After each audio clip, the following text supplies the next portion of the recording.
waxaan uga taxsiinayaa dhammaan qoyskiisii qaraabadiisii iyo asxaabtiisii iyo dhammaan ummadda Jamhuuriyadda Soomaaliland ama inta afka Soomaaliga ku hadasha abaan hadraawi taariikhda aad baa dadku ay ugu dharagsan yihiin ma ahan taariikh u baahan ma ahan magacaabid u baahan wuxuu baahan yahay maanta waa duco marka duco inaguna gobolka Togdheer ahaan waxa weeyaan maadaama nahay gobolkii abaan ka soo jeeday inaynu maxaa ku dhahay tacsida qaybteena ka qaadano oo ducada qaybteena ka qaadano inna lillahi wa inna ilayhi raaji'uun waxa maanta magaalada Hargeysa aas qaran lagu sameeyay abaan maxamed warsame hadraawi oo kamid ahaa suugan yahanada Soomaalida ugu saameynta badan abaan hadraawi ayaa askiisa wax ka soo qayb galay dhammaan ummadda Soomaaliyeed shacabweynaha magaalada Burco oo haweenku magaalada uu ka soo jeedo ayaa maanta tacsi tiraayay la wadaagay ummadda Soomaaliyeed oo ka geeriyooday abaan maxamed warsame hadraawi waxaana dareenkoodu ahaa sida tan taxina waxa oranaysaa sidan dhulka xalay gariir baa ka baxay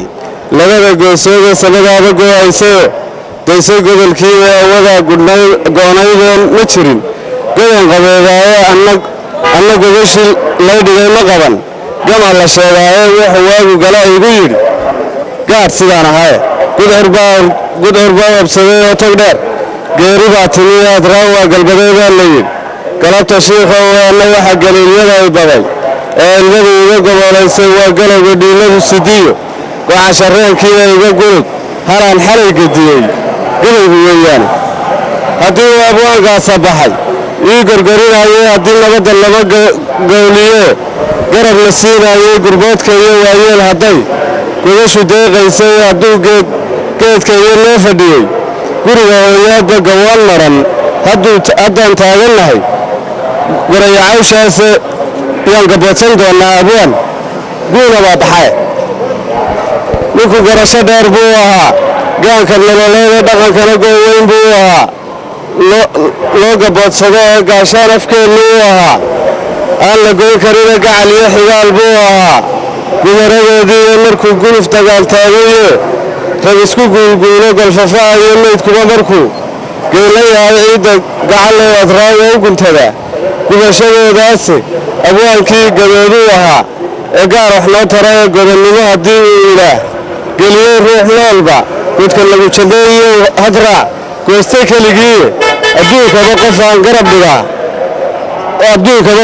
dhigaan galabta owleyne yaan garabsan doonaa abwaan guuna baa baxay haddii ay miskiin gabasa iyo gaajo miday hayso isagaa gargaar waxu taro siiyo gacan weyne deeqsinimo ilaahba u galladay gabayaqaankii iyo gurgurshaayo isaga u qalqala maata gibinkaase isagaa garsoor iyo lahaa gacan togaaleeye isagaa khalqigu goobi jiray ila gudboonaaye isagaa nigeesiya ahaa goorta layshelo isagaa guyaal badan murtida gaawo sidee markay goleef ka fuul tahay isaga laguma gaadhayna gal xareeda wedi aan gurayd waa gacamadiisii ayaan gaboodsan doonaa abwaan guuna waa baxay xaqa kama gaboon jirin inuu gaabsho hadalkii diintuu ka gooriyo ka goor gaar u daafacayo gobolkii aqoontuu ahaa laysma gaasiro ummadeenna geed baa ka baxay garasho dheeraayo ayaan gaboodsan doonaa abwaan guuna waa baxay allahayow godku waxaa galay iyo gobol udgoon seexi allahayow garbaha labada marag ee gana su'aashooda allahayow guddoonsii xaqo gudub u weydaari allahayow jannada guri ka sii gaafka lagu waaro ambiyada ilaahow u gee maxamed geestiisa farxadaan gabow iyo lahayn geeri lala waasho allahayow gamcaha kuu dhigaye iyo guddoon maanta amiin inna lillahi wa inna ilayhi raaji'uun halkan waxaan ka taxsiinayaa abwaankii weynaa ee maxamed ibraahim warsame hadraawi wuxuu halii qaran buu ahaa dhammaan ummadda Soomaaliyeed waan ka taxsiinayaa ilaahay awal khayr qaba inaga siiyo sanadkan dad badan oo qiimo leh inaga baxay culimo iyo dad bulshada tarada sida abwaano culimo oo ugu dibiyay culimada shaqaale warsame dhammaantood waxaa ilaahay naxariisana ka waraabiyo